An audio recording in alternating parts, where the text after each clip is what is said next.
I would like to thank NIC.br for having me, and also to thank the excellent translators. It has made it possible for me to understand what's going on in Portuguese and for you to now understand me, because my Portuguese is probably worse than your average 2-year-old's.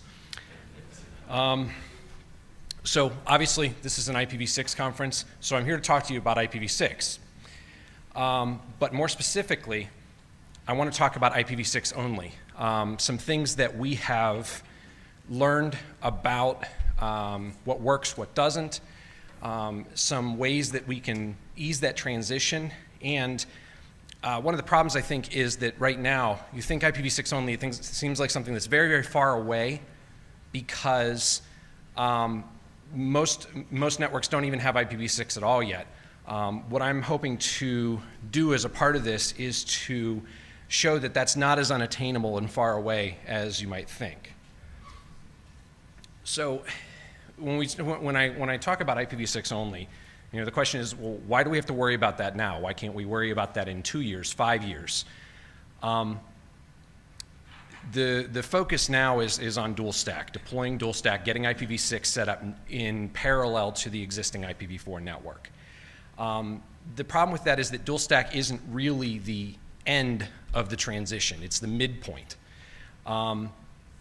Because the same reason that we have to move to IPv6 in the first place, the fact that we're out of IPv4 addresses, means that we can't run dual stack with IPv4 continuing to grow, because we don't have the resources to let that happen.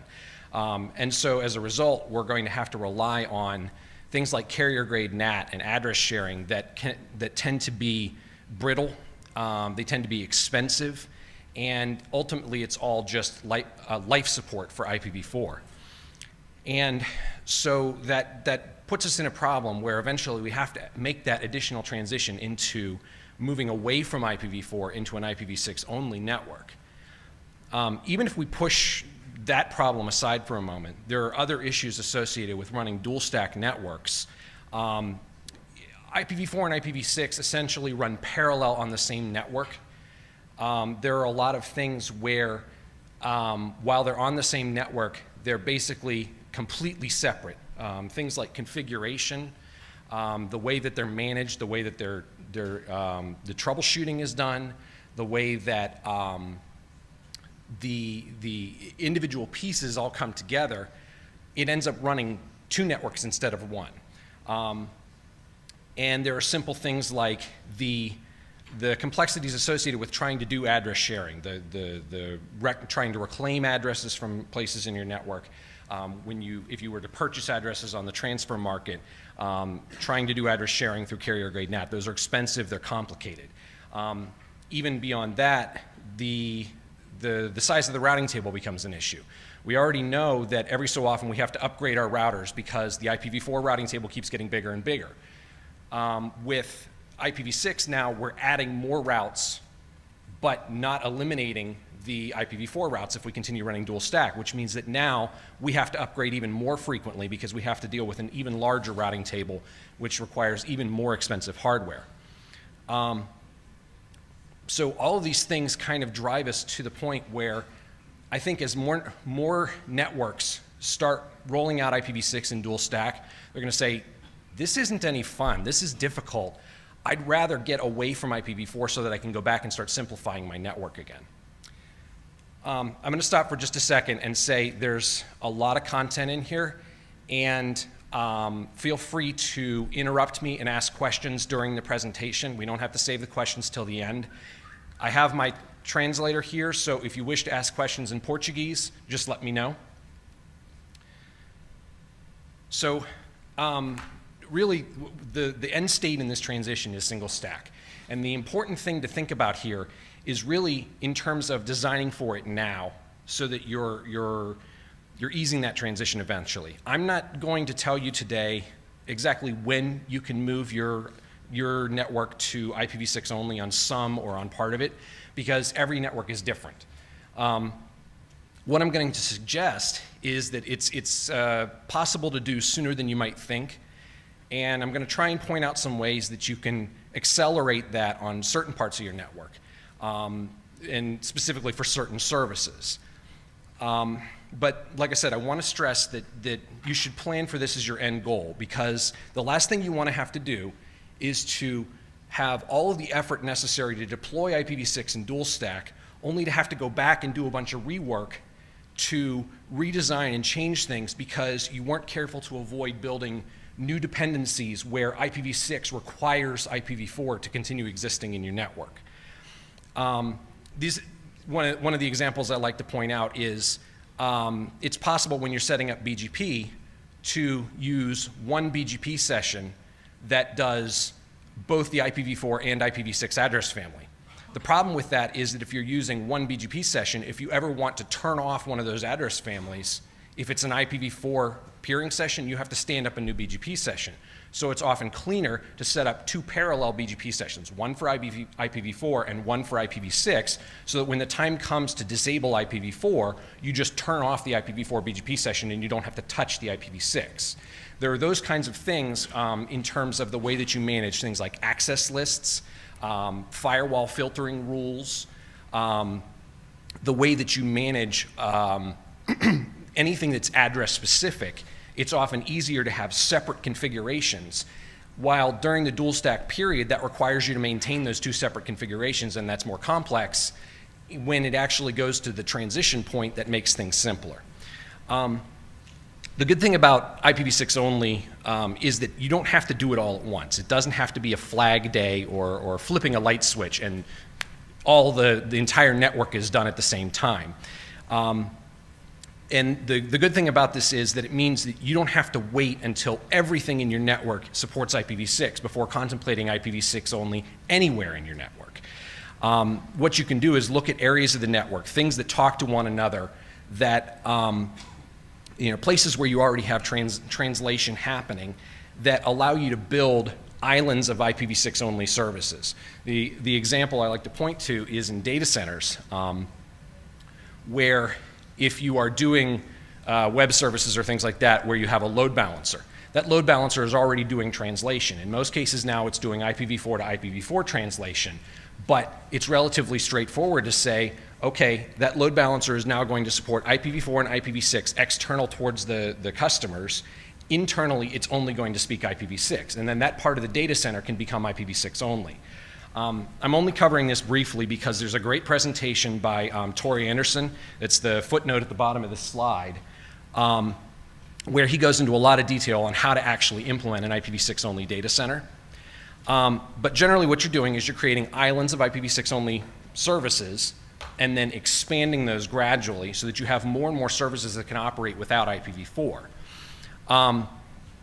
What that ends up with is that there is a certain amount of services that still require legacy IPv4. You have an old application or an old server or something where it's very expensive or very complicated or impossible to enable that for IPv6. And so in those cases, it may make more sense to take a gateway and put in front of it so that instead of trying to set something up like NAT64 so that all of your IPv6 only users can reach this IPv4 thing, you set it up in the opposite direction so that this one IPv4 thing can talk to all of your IPv6 users.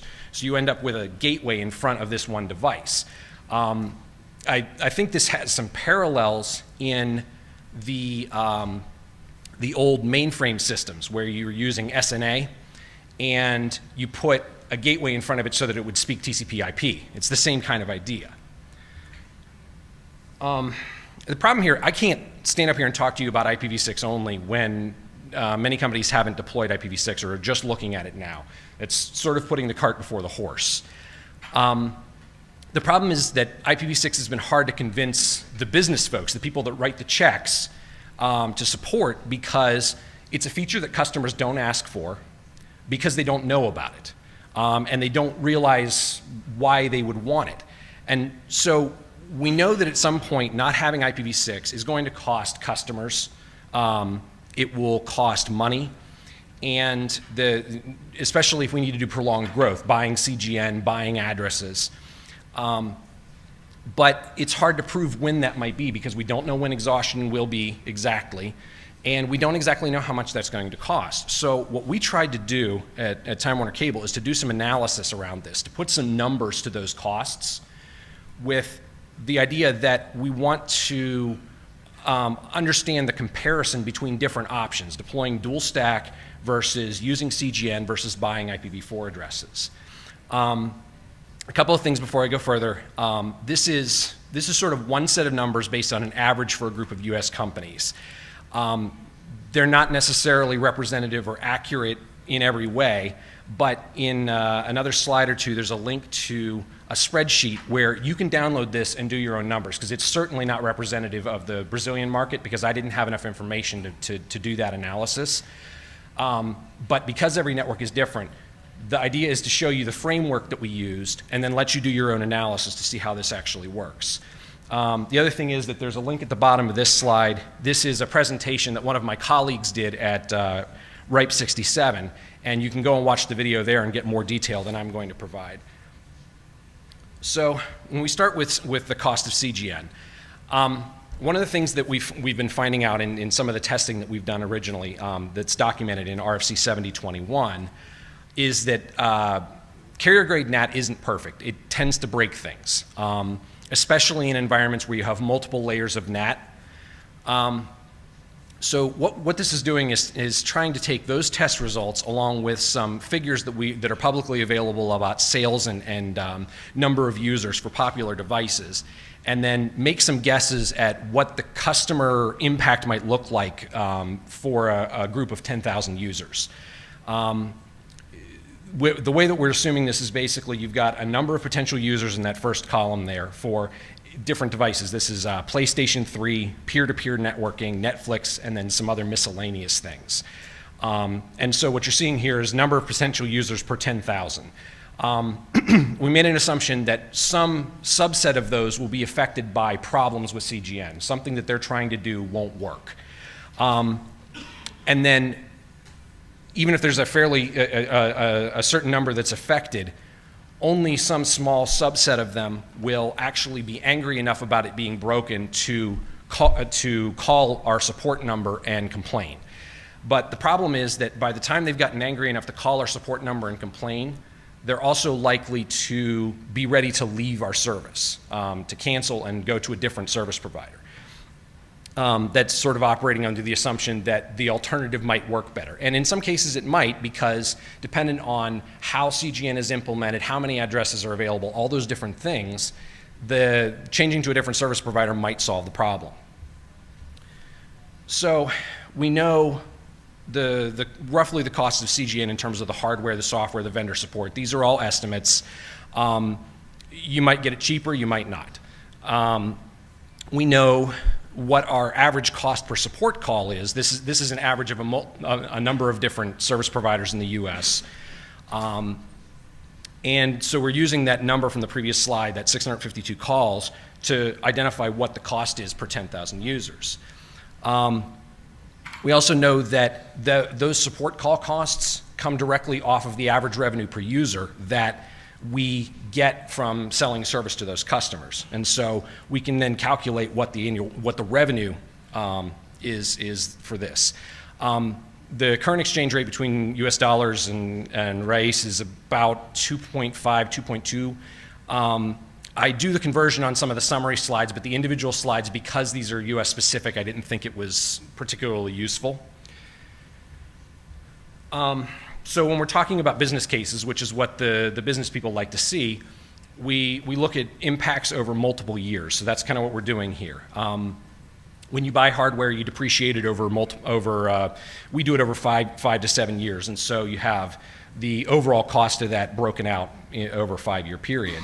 Operational costs, they continue, they don't change, so we just sort of keep them flat.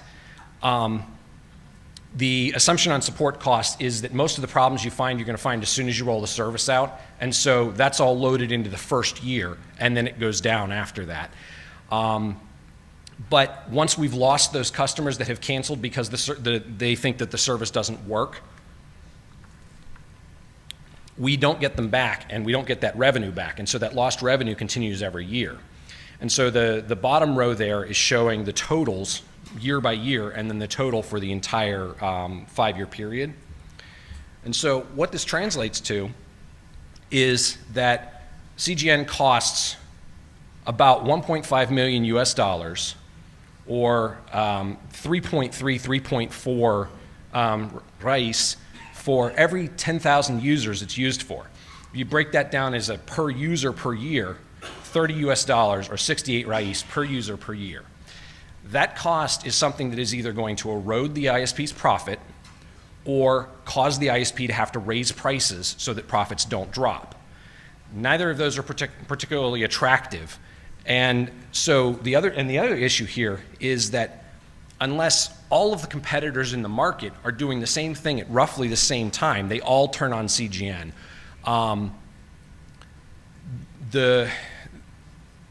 There's sort of an asset or a liability thing here. If you're the first company to roll out CGN, you take the hit when the customers say, it doesn't work, I want to leave you. But if you're the last company to deploy CGN, you get the advantage of taking in all the customers from the services that already have deployed CGN. The other thing is, where you are in this timeline depends on how many IPv4 addresses you have, what your customers are using your service for, in terms of how likely it is that CGN breaks it, how sensitive they are to when those things break, whether they have options. In some cases, there is only one service provider, and therefore they can't really leave unless they just want to stop connecting to the internet. But if there's a market where there are multiple providers, then they have an option and they can try a different one.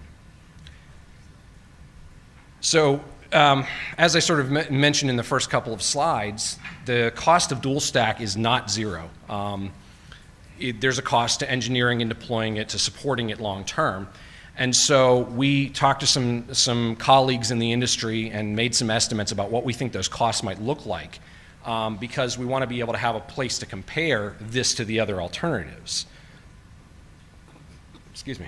And so we talk about the different industries here, the data center and hosting, the service provider and the enterprise, both from a deployment cost and an operational cost. So what we're looking at here is the costs of the different services on a per user basis to add IPv6 to an existing IPv4 network. In the data center and hosting environment, you have the need to change the way that your security appliances are configured, the way that you monitor to make sure that things keep working. Those are relatively simple things in terms of making some minor changes there. This gets a lot more expensive if you're talking about having to do application development, where you have to make changes to the application in order for it to understand IPv6 or in order for it to work properly. With an ISP, the primary considerations here are training the people that actually support the network. We list that as 15 cents per user, and that sort of breaks down in terms of the dollars per support employee and how many you have per 1,000 customers. You all are lucky because you have an excellent training facility that is basically free. Yes, you still have to pay the people that you send to the training, but that helps to reduce that cost. The other big cost for an ISP, especially in a broadband environment, is the device that lives at the customer's home or office. We assume, sort of based on an average, that costs about 50 US dollars per unit, but that only half of the customers need that upgrade, and therefore it ends up being more like $25 per user. And then on the consumer electronics side, it's mainly a labor cost in terms of doing the necessary work to get that enabled and do some testing. The main thing here is that if there's capital expenditures involved, the longer period of time you spread that out over, you can reduce your costs. So if you start 4 years ago, you're in great shape.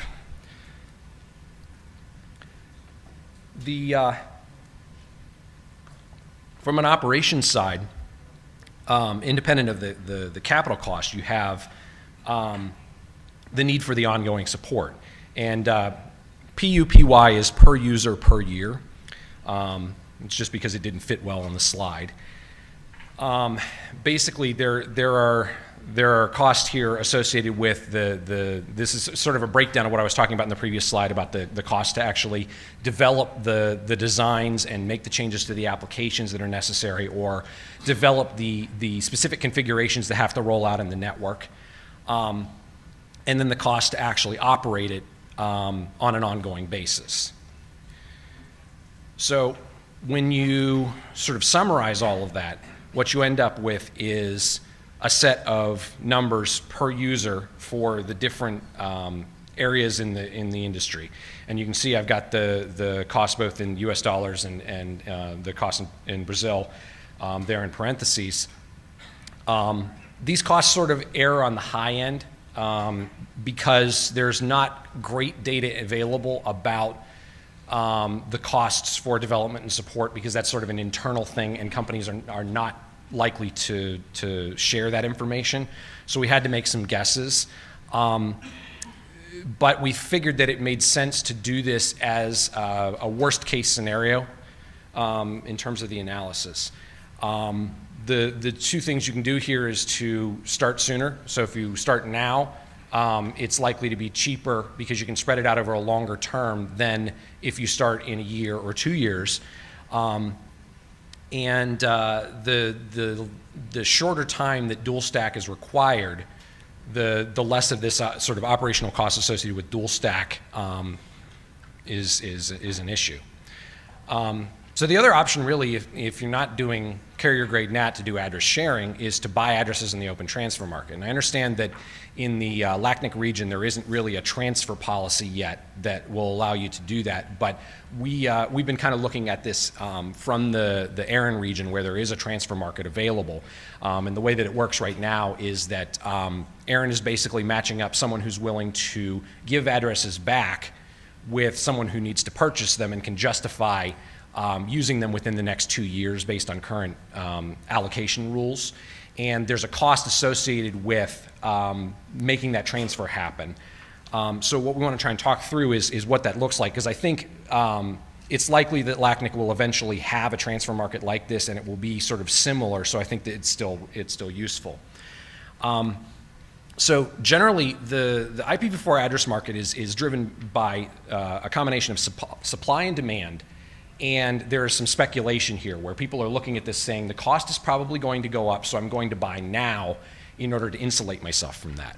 So what I want to look at first is the demand for IPv4. This is basically the growth of IPv4 demand as the internet has grown, the number of /8s or /8 equivalents that the different RIRs have allocated per year. You'll notice that this graph stops in 2012. The reason for that is that most of the RIR austerity or address conservation policies hit at that point. And so the demand slowed way down because those who would be requesting IPv4 addresses couldn't get as many as they originally wanted. So it doesn't it's not representative of the actual demand. It's representative of this sort of artificial reduction in demand. And so the allocations dropped back down to about the place that they were in 2000, or about 5 /8 equivalents per year. So you can you can assume that either it holds steady at 5 once the transfer market opens up and a bunch of new addresses become available, or you can expect growth. But either way, what you're dealing with here is a demand that can't be satisfied with the existing supply once the exhaustion date has happened. And what that does is, as the price goes up, it starts to push other supplies of addresses to be made available where before it wasn't cost effective to make those addresses available. So I took my colleague took some data from LACNIC and did some run-out projections. One of the previous speakers had spoken some about what this looks like. What this is doing is looking at the overall demand for the LACNIC region over different periods of time, and it's attempting to sort of project some exhaustion dates. All of the projections here go sometime in 2014 between March and December. The weird red line here is a sixth-order polynomial, and because it's looking at a relatively short portion of the trend, it gets confused and tells you something that's basically nonsense. So you can ignore those lines that look like that in the next few slides. This one is looking at the overall assignments since IANA exhausted in 2012, or in late 2011. So it's a little more optimistic simply because address demand has slowed down. So this is pointing at maybe early 2015. This one is taking a longer view, looking at all of the allocations in the LACNIC region since 2000, still showing 2014, mid-2014, early 2015. Looking at the very short term, just the allocations that have happened so far this year, with the exception of the weird line, we're still talking about this being sometime in 2014. So we look at supply now. This is kind of looking at how long we might have with the different rates of usage to use up what's left. This is looking at after the RIR space is exhausted. We also have all of this address space. The previous speaker mentioned that there are things like /8s or Class A's that are only partially being used or not being used. There are other things like that where additional address space can be made available if the price is right. And what that generally refers to is the cost of doing things like renumbering makes it not attractive for companies to do that just because it's the right thing to do for the internet. And so this is kind of looking at what that might look like as that address space starts becoming available. So the good news is we get a few more addresses. The bad news is it only buys us a year or two. And so it's really only delaying the inevitable. So once the RIRs exhaust, the supply is a little more complicated because now we're talking about taking existing space that is technically in use and freeing it up. There are different classes that we've kind of organized this into. Remaining RIR space is essentially free.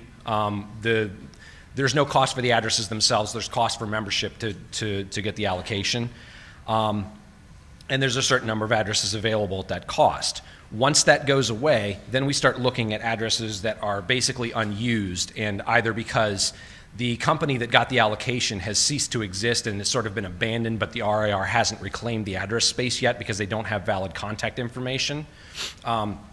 This is the case where, you know, it's a single business owner and he has died or something like that. We have situations like that, and a lot of the brokers that have started business in the transfer market are going through the records and trying to find someone who's authorized to sign these addresses over so that they can be returned and reused.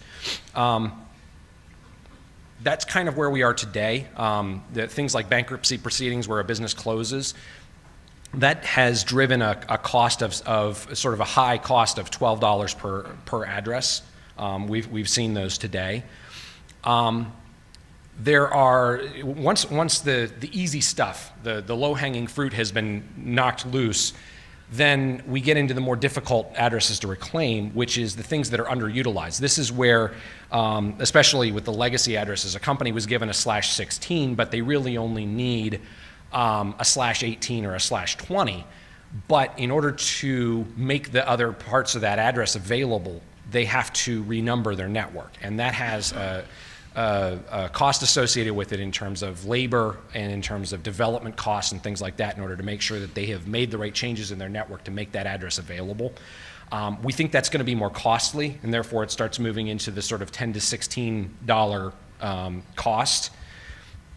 And then once those have been exhausted and we've freed up as many of the underutilized blocks as possible, we get into what we've been calling substitutable, which is when you get into the area where it's possible to provide service either without IPv4 addresses or without nearly as many.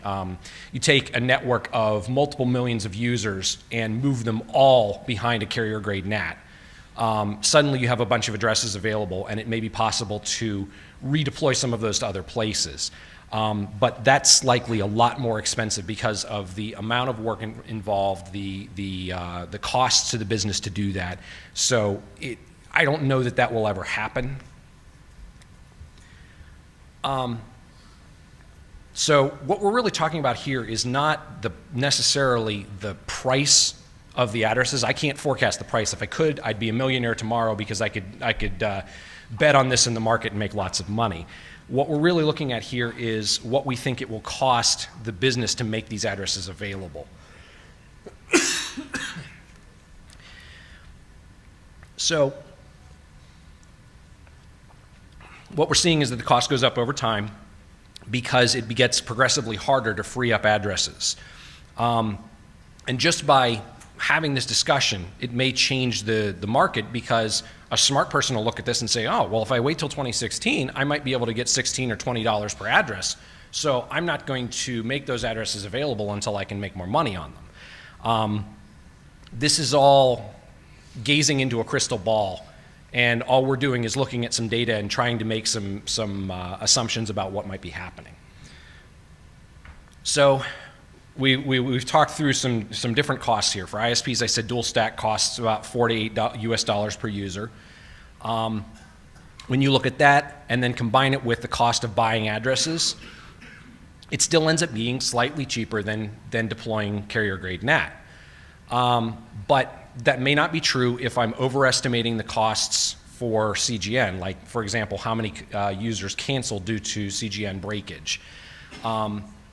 So again, this is an example analysis, but this is the kind of analysis you want to do to figure out what makes the most sense in your network.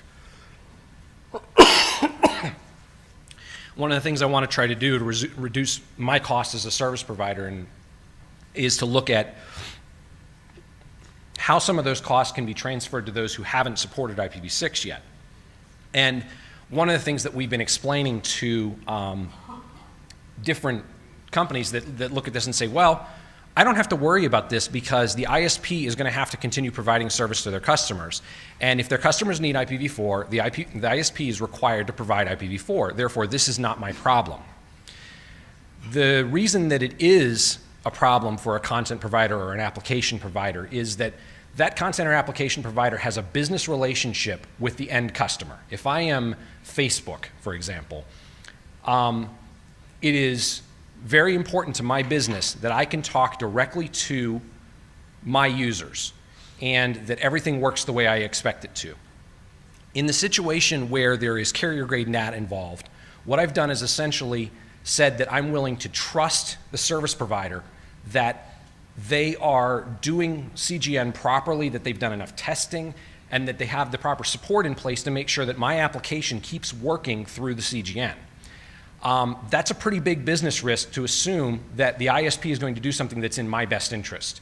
And so the alternative is that I, as an application provider, now have to look at this and say, I have to do a bunch of additional testing to emulate this CGN multiple layers of NAT environment to make sure that my stuff doesn't break and I can keep my customers.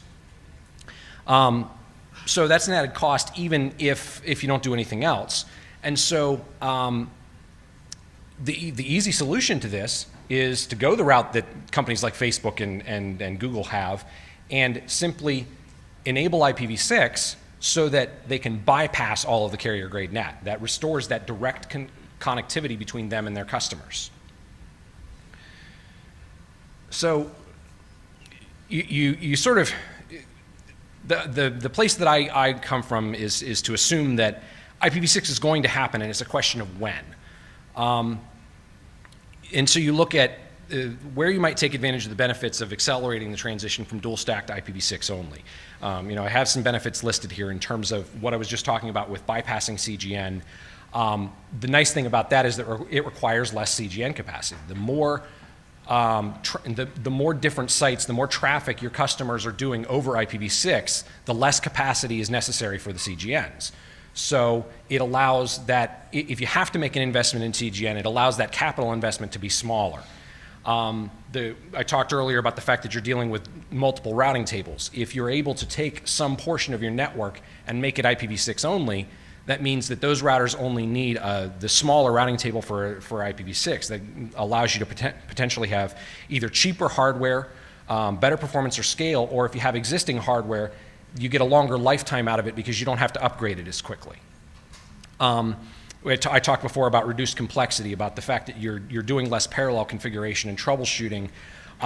This gives you a nice benefit in terms of security, because instead of now having to secure your network to make sure that you're protected against both IPv4 and IPv6 exploits, you can say, this is an IPv6 only portion of the network, therefore any IPv4 traffic that I see I can drop on the floor and not look at. So that makes the security story a little simpler. And then looking at how you use your remaining IPv4 addresses. There are lots of things that still are going to require IPv4 addresses, and so what we want to try and do is identify the places where we don't need them so that we can reuse them in the places that we do. We've been saying internally, IPv4 is for customers. So if you have internal applications that are using IPv4 addresses, we want that to stop so that we can use those for the customers and keep them with a first-class service for as long as possible. So when you start looking at how you get to IPv6 only, every network's different, so it's fairly useful to have some ways to look at the network and identify where you might be able to do IPv6 only in sort of the short or medium term. So one of the things you're looking at here is whether or not it's a matter of the cost of continuing IPv4 because you have to do carrier grade now, you need to buy addresses or whatever, versus places where you can look at it and say, you know what, this all works over IPv6, we simply don't need IPv4 anymore, let's turn it off. We want to start sort of identifying those places where that's necessary and thinking of it in those terms. One of the things that is sort of a good place to start usually is internal services. These are things that are local to your network. If you're a broadband service provider, this might be things like your customer portal, your mail services, your video services, things of that nature, where you can control both ends of it. You have a common administrative control because it's all within your network.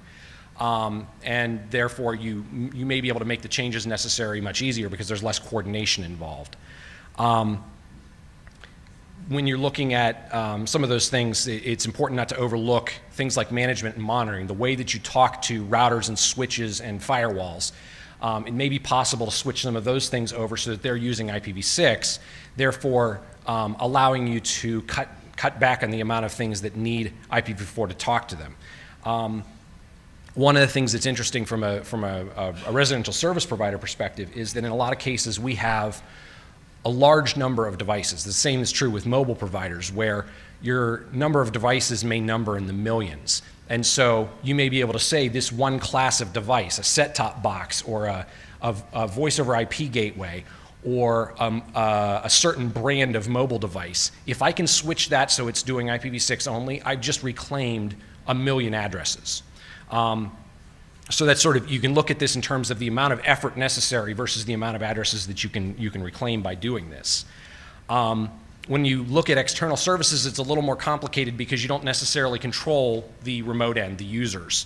And so this is about looking at what level of brokenness is acceptable. Is it okay for this to break for 1% or 1/10 of 1% or 10%? A lot of that's going to depend on the service. You can look at the cost of things like transition technologies, where I was talking earlier about making an IPv6 only data center with dual stack facing outward. That might be an acceptable way to do this.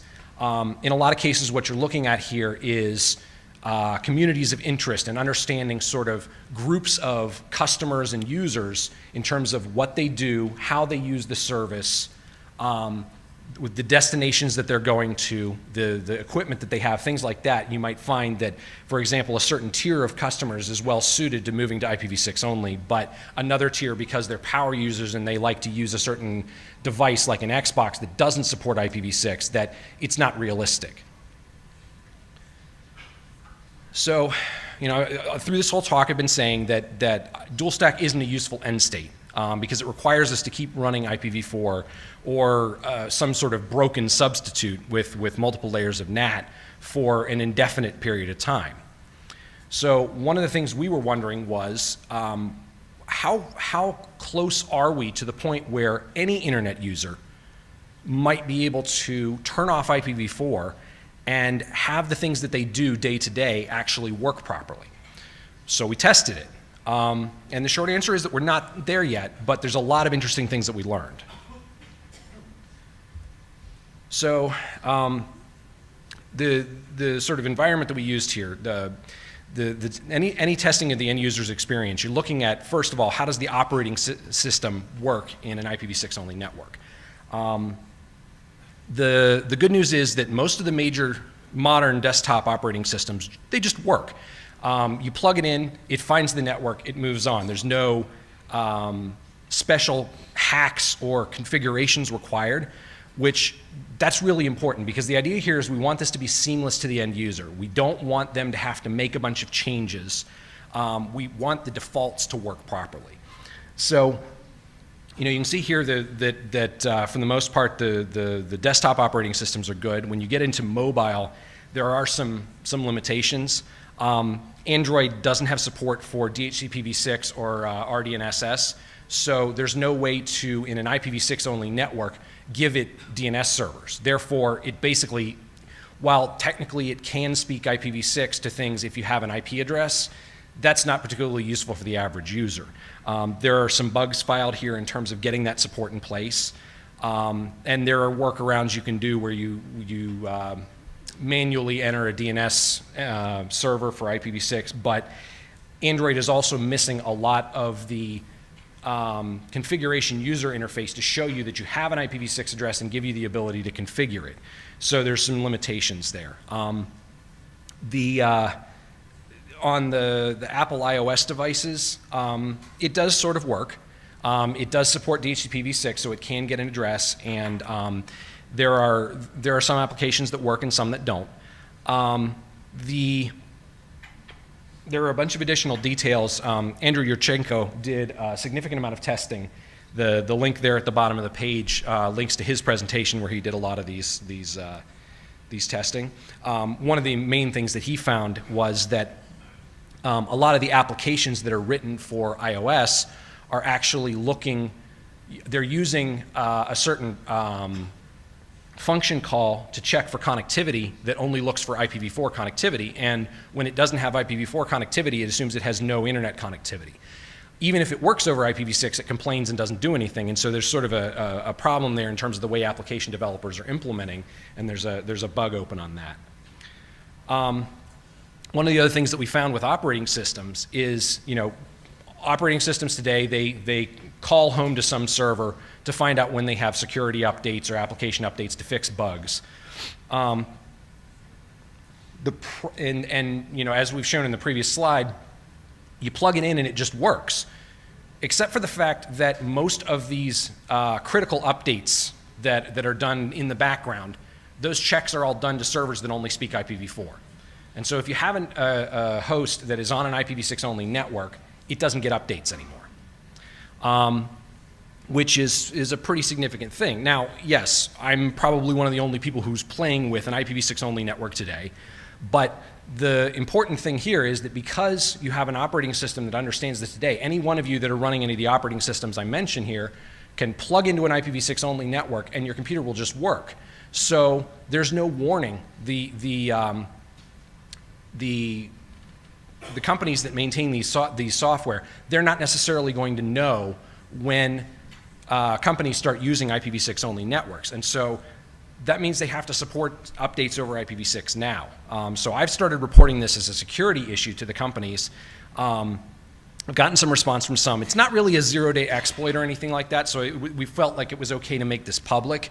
But what it's doing is essentially extending the window where an open exploit can be taken advantage of to compromise a device.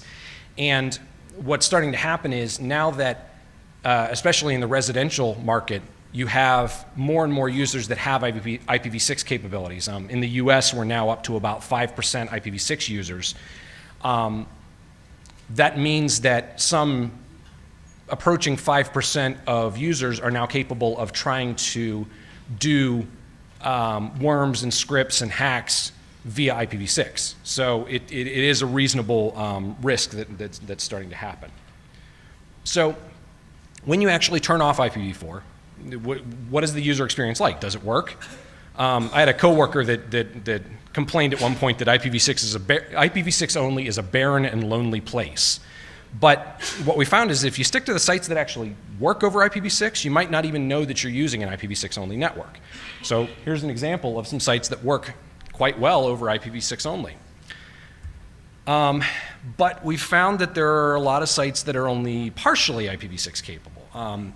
We run into problems where while the main web page might be IPv6 capable or the main server, things like CSS, cascading style sheets, the images on the web page, the subdomains that the links on the page go to, or the download sites and the content data networks that distribute some of this stuff are only going to an IPv4 only server. And so you end up with sites that kind of look a little 1997 because their style sheet doesn't load, or you click a link and it fails because it goes to a server that isn't IPv6 only.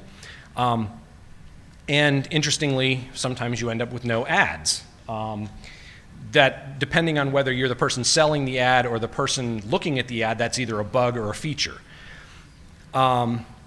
One of the other examples we found is that there's a Unix distribution that when you go to download their ISO to install it, it uses some logic to look at your IP address to determine what the best download mirror was.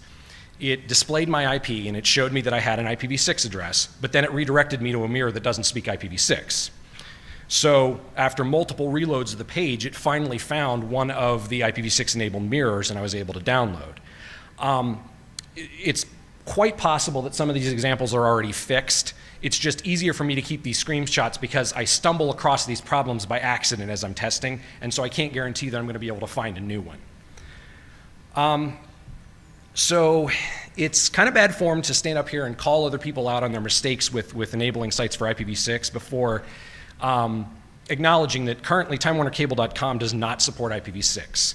I'm certainly not happy about it, but this is a learning opportunity.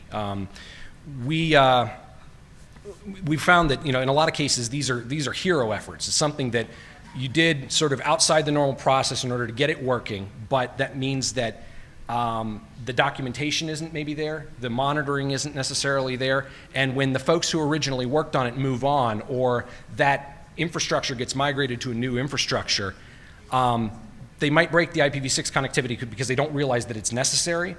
And if you're also not monitoring to make sure that IPv6 is working, none of the monitoring systems fuss at you, and therefore no one knows that it's broken until someone tries to go to the page and realizes that it's not working properly.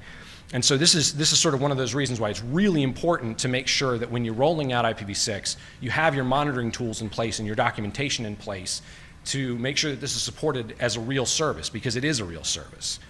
The other thing I'll say is that the legacy IP only logo here, I have a bunch of stickers of that.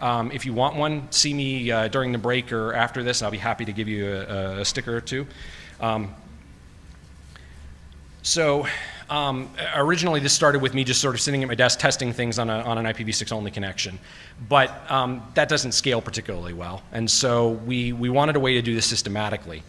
The problem with that is that most websites generate a lot of content dynamically, and it changes every time you load the page. So it's not particularly simple for you to say, download the page on IPv4, download the page on IPv6 and compare them, do a diff or something like that. And so we needed a different way to see whether things were working. And so what we settled on was a script that basically goes through and finds whether or not there's a quad A available. And if there is, then it will try and pull the page down over IPv6. If it gets the page, it's parsing through the HTML and finding things like the local links, links that go to the same website. It tries to download the images that are associated with the page. It tries to download the CSS. And it basically goes through and reports on successes and failures for that and gives me a numeric score. We wanted other people to be able to use this, so we actually put this out on GitHub. It's a set of Perl scripts. And there is, you're welcome to use this or modify it as you see fit. We also have there's a wiki that's been stood up to track issues that are discovered with IPv6 only and NAT 6.4. If you're doing testing, this is a good place to sort of document the problems that you're seeing. So we know that IPv4 only sites aren't going to work over IPv6 only. So we started looking at the sites that are supposed to be IPv6 capable. So using that test script, I fed it a list of all of the World v6 launch participants. And I also fed it a list of other sites. Now, other sites is basically a cross-section of sites that are either interesting to me because I use them all the time, and then a group of vendors that are either vendors that we work with all the time at Time Warner Cable, or companies that sponsor events like this, where we were sort of curious to see how well they're actually supporting IPv6. And so you can see here, out of the almost 3,000 sites that we tested for World v6 launch, a little more than 50% are at least mostly or fully functional. But unfortunately, that means that a little less than 50% are either broken or don't have IPv6 enabled at all. The other sites, because they're not identifying themselves as sites that support IPv6, you can see that the percentages are a little worse. You've got only about 15% that work and the rest that don't. I also wanted to look at the Brazil-specific sites. So I went through and pulled out all of the .br sites that are listed in World v6 launch and tested them separately. And you can see that the general pattern is about the same, that it's approximately 50% functional, 50% not, but the number of sites is a lot lower. So I mentioned something about sponsors. We love sponsors. They help put events like this on. It's very important. But by sponsoring events like this, they make themselves eligible to get a little bit of good-natured fun poked in at their expense. So what we're testing here is basically, do these sponsors have IPv6 enabled on their main web page? No www URL hack, so you have to do to ipv6.domain.com or something like that. Just, if I go to this web page for the first time, is it reachable over IPv6? So we've done this test in a bunch of different conferences now, and the results are always sort of interesting. How do you think they did? So the results are about even with what we've seen in most cases, that only some of the sponsors support it properly. You'll notice that for a couple of these folks, I have both yes and no. That's because what I did with this test is I looked at some of these companies are multinational companies, and so they have a .br version of their site that's in Portuguese, and they have a .com version or a .co.uk or something like that that is their English version or whatever. And so what I discovered is that they work for one but not the other. So for F5, for example, it's enabled on .br, which is good, but f5networks.com is not working. However, f5.com works. And what I discovered is that f5networks.com has an HTTP redirector to f5.com. But because I can't reach F5 networks over IPv6, I never get the redirector and the page just fails. If they'd used a CNAME, it would have worked. With Netflix and NTT, they both have IPv6 on their main pages, but they didn't have it on the BR page. In the case of Grupo Binario and Metadata, Cisco and Juniper both support IPv6 on their main web pages, but they do not. So we've learned some lessons here through a lot of this testing. One of them is that we really have to test the IPv6 websites and the applications with IPv4 disabled. What we're finding is that dual stack, especially when you consider what's called happy eyeballs, which is basically a way for devices to seamlessly fall back. When IPv6 doesn't work, they fall back to IPv4. If IPv4 doesn't work, they fall back to IPv6. It sort of works in both directions. But the problem is that masks problems. You don't know your IPv6 is broken because it's doing what it's supposed to and making sure that you can reach the web page even if you have to fall back to IPv4. So we're assuming that in the future, IPv6 should work, but IPv4 may be natted or otherwise broken, and so we want to make sure that things work over IPv6 without a reliance on IPv4. As I said before, we want to be monitoring the IPv6 site just like you monitor your IPv4 site. So you want to know what's broken, and you can't fix what you don't know is broken. Once you get to the point of having IPv6 enabled, an IPv6 outage should have the same urgency as an IPv4 outage because it now affects some non-zero percentage of your customers. Overall worldwide, we're somewhere north of 2.5% of IPv6 users. In the US, as I said, it's 10%. In some other countries, it's higher than that even. And so this is one of those things where the sooner you put together the monitoring infrastructure, you can expose those problems and make sure they're fixed. So when we're talking about what's necessary to make an IPv6 only a reasonable possibility, all of this is really coming down to significantly more IPv6 deployment. I don't think it's useful to point fingers because there's not really one person or group to blame here. ISPs, content, CPE, they all need to be working on this in parallel. And one of the things that we're sort of talking about here, and the reason why I do things like test the vendors and the sponsors to see whether or not they support IPv6 properly, is it gives you an opportunity to talk about IPv6 with them. And especially companies that consider themselves technology leaders, there's no reason why they shouldn't be demonstrating that leadership by deploying IPv6, and it's worth calling them on that. One of the things that I've started doing is when I read an article about IPv6 on a website, but that website only supports IPv4, I post a note in the comments saying, why can't I reach this content over IPv6? In general, what we've started doing is putting more pressure on our vendors as well, noting that because we know that IPv4 is going to cost money, either via CGN or for buying addresses, we know that IPv4 is for customers, we are starting to push on our vendors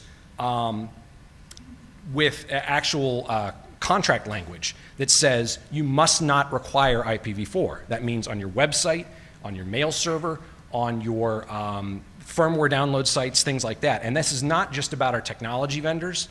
This is also about our fleet vehicle sales, our advertising sales, all of those things, because we find that it's a useful ripple effect. If I say to my advertising vendor, I want you to support IPv6 on your website, they will likely not know what IPv6 is, or they'll say, you know what, you're the first person that has asked us to do that.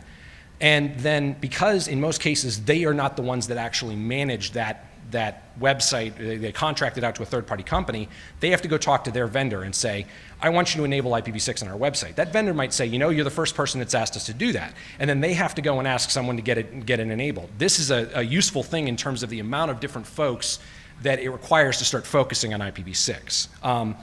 In the case of a contract negotiation, even if it gets removed during the contract, because everything is negotiable in a contract, it still sends the right message that this is important.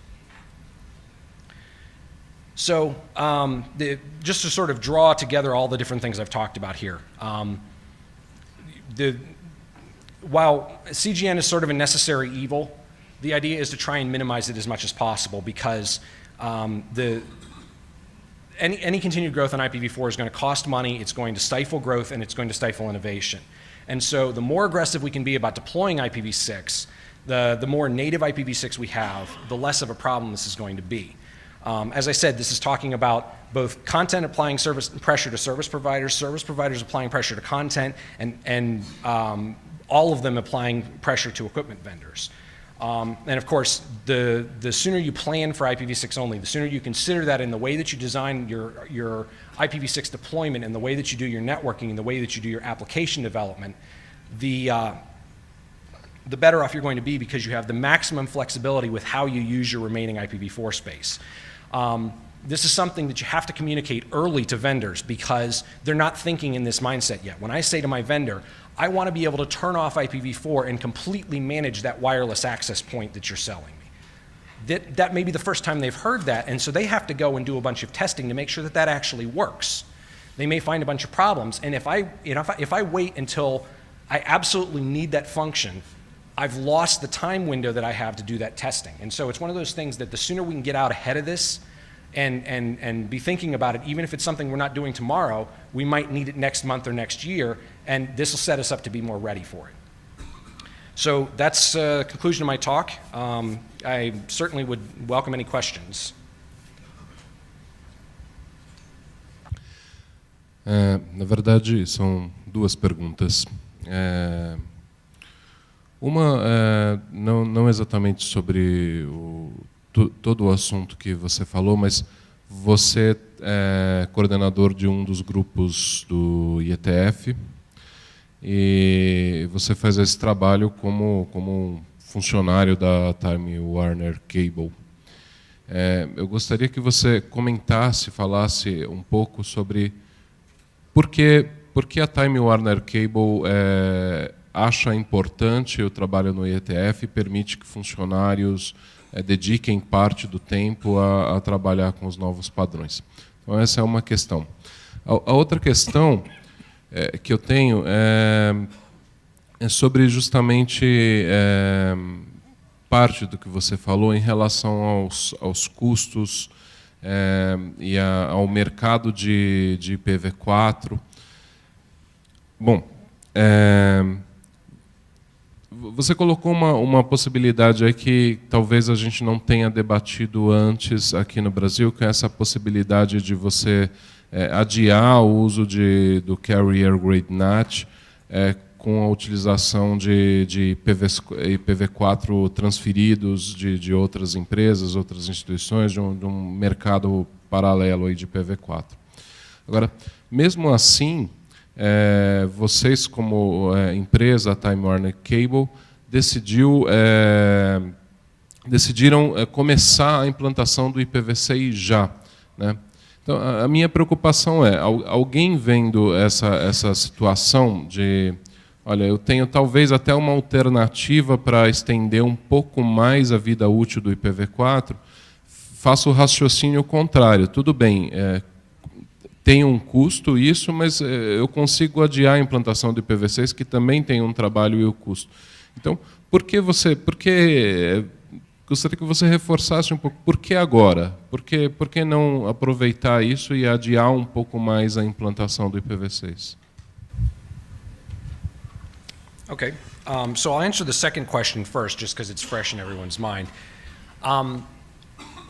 The difficulty with postponing IPv6 deployment using any of these things, whether it's carrier grade NAT or buying addresses, as a way to postpone IPv6 deployment, is that you're not doing anything other than delaying the inevitable. While there is a period of time where buying addresses allows you to continue sort of in the way that you do business today, there's a cost associated with that, and if you just sort of assume that that's part of the cost of doing business, yeah, that's fine. Carrier grade NAT allows you to extend it a little further, but even carrier grade NAT requires a certain amount of IPv4 addresses, and depending on how many customers are sharing each IPv4 address, your growth rate may make it not practical to continue indefinitely on carrier grade NAT. And so in both cases, you're really dealing with a situation where you have to do IPv6. It's a question of when. And what I'm suggesting is that either of these things, whether it's carrier grade NAT or buying addresses or both, are simply buying you enough time that if you start your IPv6 deployment today, you have enough time to complete it. IPv6 deployment is relatively straightforward, but it's never easy. There are lots of times where you run into unforeseen bugs, unforeseen problems, equipment that doesn't support things right, and you have to wait for a new version of code. You have to retest and retest and retest and retest. If you wait until the point where you can no longer extend your usage of IPv4 because you've run out of addresses in the transfer market, you've run out of the ability to use carrier grade NAT, now you're in a complete crisis because you have to deploy IPv6 overnight, and it's probably not going to work the way you think, and you end up with something that isn't a seamless transmission or translation. All this is doing is giving you the necessary window to do what you have to do in order to make IPv6 work. As far as the IETF is concerned, the reason that my company participates in IETF is that there are sort of three groups of people that participate in IETF. There is the folks from the universities and academia, the professors and people like that that are sort of involved as a research thing. There are vendors who send a lot of their people in order to make sure that the things that they need to do for their customers are supported. And there are folks like myself that represent different operators. The common trap that people fall into is to assume, well, I pay my vendor a lot of money to provide the services that I need to run my network. And when I need new features and new solutions, it's their problem. So if it comes to needing something standardized in the IETF, because IETF is a standards body that makes sure that a lot of the internet protocols that we use interoperate with one another properly, it's the vendor's problem. The issue with that is that most vendors do not have my best interest as a customer in mind. They have my best interest in mind only as far as it means that I remain their customer. And so in many cases, they are not necessarily going to represent exactly the way that I would like to see this done. And they also are not likely to be able to represent the specific challenges and problems that I see in my network. I can raise my hand at an IETF meeting and say, you know what you're proposing doesn't work.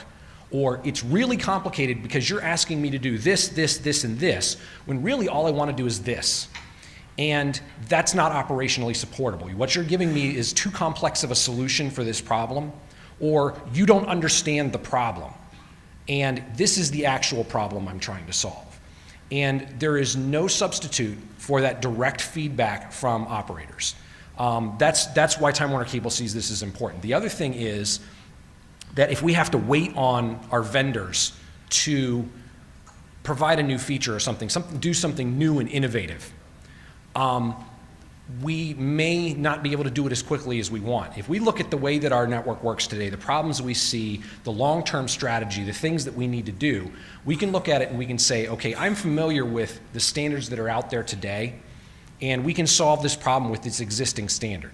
Or we can look at it and say, you know what, there isn't a standard that solves this problem or gives us this feature that we'd like to do, so we need to go to IETF and explain what we're trying to use it for, what our use case is, and present them with the problem that we're trying to solve, and maybe an idea of how we might solve it, and then get a bunch of the folks that are in the IETF. One of the things I'll say is that in all the time I've worked in IETF, there is an amazing amount of really, really, really smart people there. And getting all of those people together in a room means that you're likely to find a really good solution to your problem that maybe you didn't even think of. And that participation is so important for operators and for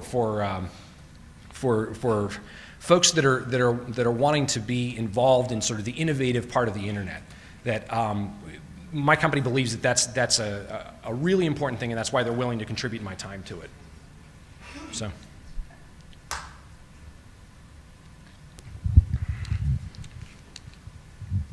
There's a question from Denton. Carrier-grade NATs create more trouble than it solves. Weren't the operators too, may I say, coward to move to V6 / double stack sooner? So the question was, carrier-grade. Weren't they coward not to move to double stack V6 only, as carrier-grade NAT generates too many problems? Yeah, that's what we're saying. I think. It took a while for people to actually start testing carrier-grade NAT in real environments and seeing what it was actually going to look like, what things were going to break.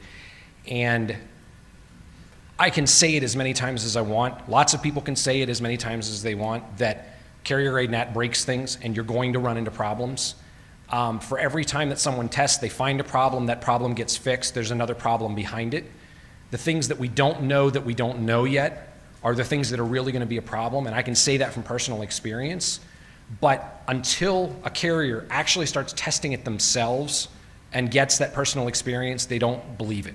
I think it's just because you're staring at a difficult problem to solve. Human nature is to deny and to assume that it won't be so bad for you. And so I think that's really what's been delaying it.